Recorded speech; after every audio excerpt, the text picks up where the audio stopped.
Hello बच्चों, let's read this question. So this question says a force F is equal to 2 is applied to block A as shown in the figure, where T is in the second and a force is applied at T is equal to 0 second when the system was at rest. Which of the following graphs correctly give the frictional force A and the horizontal surface at any time given T? Assume that at T is equal to 0, tension in the string connecting the two block is equal to 0. ठीक है, आपको देखिए बच्चों यहाँ पर क्या 4 graphs question में given किए हुए हैं और आपको देखिए फ्रिक्शन बताना है यहाँ पर। ठीक है, तो इस क्वेश्चन का की कॉन्सेप्ट आप क्या लिख सकते हैं, फ्रिक्शन और टाइम का वेरिएशन बताना। Which of the following graphs correctly represent the frictional force between A and horizontal surface. ठीक है, ए और हॉरिजॉन्टल सरफेस के बीच में फ्रिक्शन फोर्स बताना है। ठीक है, तो देखिए बच्चों इस क्वेश्चन को स्टार्ट करते हैं।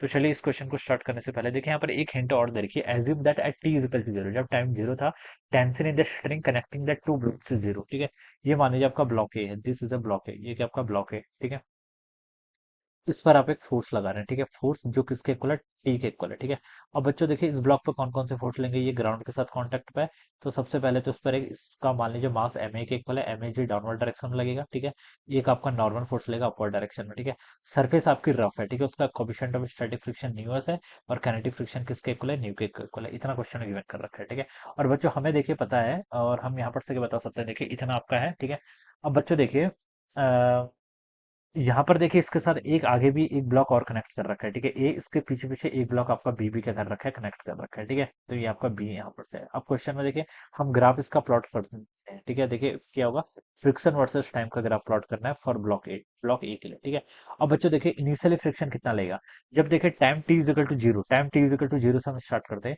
जब टाइम टी जीरो होगा तो फोर्स भी कितना होगा, जीरो होगा। ठीक है, फोर्स जीरो होगा, तो ये ब्लॉक ए स्टेशनरी था। ठीक है, ब्लॉक स्टेशनरी था, तो इस पर आपके मूव करने की कोई टेंडेंसी नहीं है। ठीक है, और कोई फोर्स भी नहीं लग रहा है, तो हम बता सकते हैं ब्लॉक पर इनिशियली आपका फ्रिक्शनल फोर्स भी क्या होगा, जीरो के इक्वल होगा।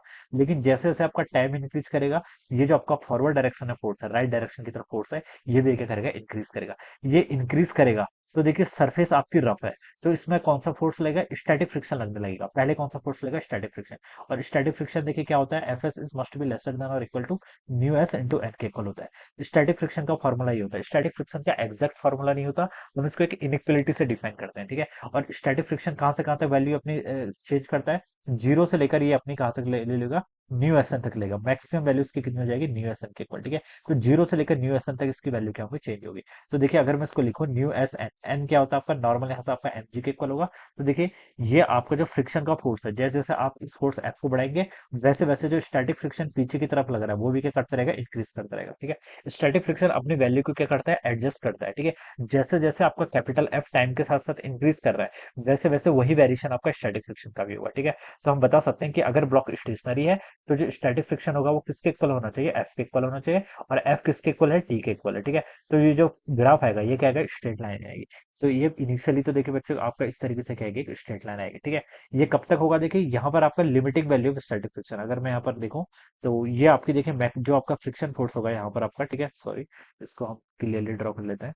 यहाँ पर देखिए जो आपका फ्रिक्शन फोर्स लग रहा है, ठीक है, ये आपका कौन सा होगा, लिमिटिंग वैल्यू होगी किसकी, स्टैटिक फ्रिक्शन की, और इसकी वैल्यू आप मैक्सिमम न्यूटन लिख सकते हैं। यहाँ पर जीरो थी। ठीक है, जीरो से बढ़ते बढ़ते कहां तक चलेगी, आपकी न्यूटन तक चलेगी। ठीक है, अब देखिए बच्चों जब ये न्यूटन को एडजस्ट कर देगा, ठीक है, उसके बाद ठीक है जब आपका क्या हो जाएगा, ये फोर्स जो आपका एक्सटर्नल फोर्स एफ है, जब ये न्यू एस एन से ग्रेटर हो जाएगा, न्यू एस एन तक तो रेस्ट करेगा, उसके बाद ये ब्लॉक क्या करना चाहेगा, आपका मूव करने की कोशिश करेगा। क्या करेगा, मूव करने की कोशिश करेगा। ठीक है, लेकिन देखिए फिर इसके पीछे यहाँ पर आपका बी ब्लॉक भी है, और इस पर इनिशियली टेंशन कितनी है, जीरो के इक्वल है। कितनी है इनिशियल टेंशन इसके पास, जीरो के इक्वल है। ठीक है, तो जैसे ये मूव करना चाहेगा तो देखिए जैसे ही ये मूव करना चाहेगा, मूव कब करेगा, जब ये जो फ्रिक्शन जो भी आपका एक्सटर्नल फोर्स एफ है, इसकी वैल्यू एग्जिट कर जाएगी। एक्सटर्नल फोर्स एफ है, इसकी वैल्यू आपकी स्टैटिक फ्रिक्शन की वैल्यू से एग्जिट कर जाएगी।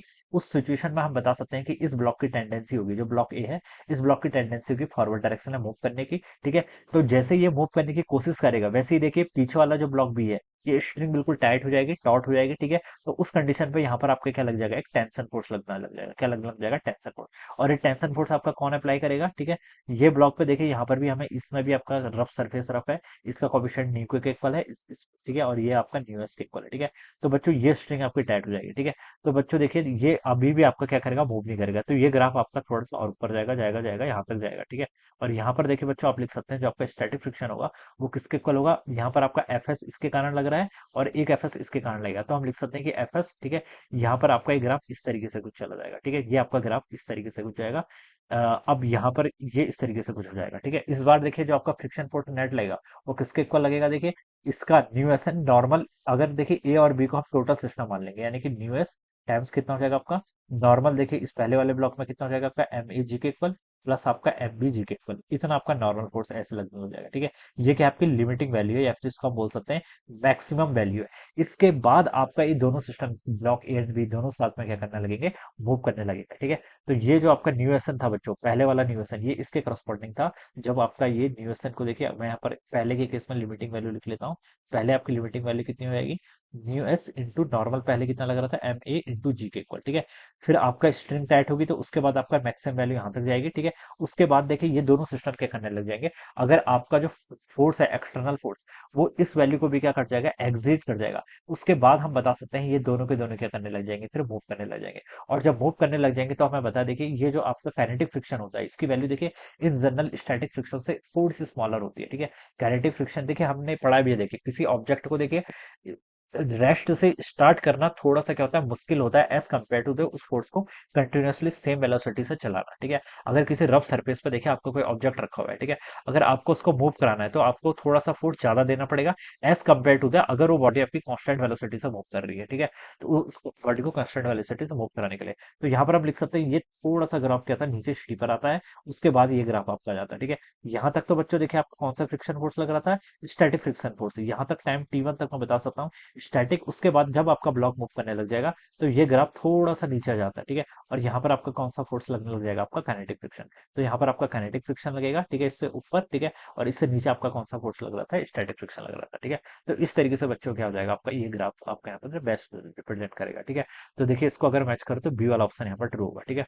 अगर न्यू तो ये वाला ऑप्शन क्या होगा, इसका ट्रू होगा। देखिए अगर क्वेश्चन में ना आपका न्यू एस और न्यू के एक ही होता, ठीक है, दोनों की वैल्यू सेम होती, तब आपका ए वाला ऑप्शन भी ट्रू होना चाहिए था, ठीक है। लेकिन तो इन जनरल होता है, ठीक है, जो जनरल ग्राफ अगर हम देखेंगे तो वो बी के नेचर का होगा, तो बी ऑप्शन क्या होना चाहिए, इसका राइट आंसर होना चाहिए। ऑलराइट, तो I hope you all understood this concept. All the best and thank you so much.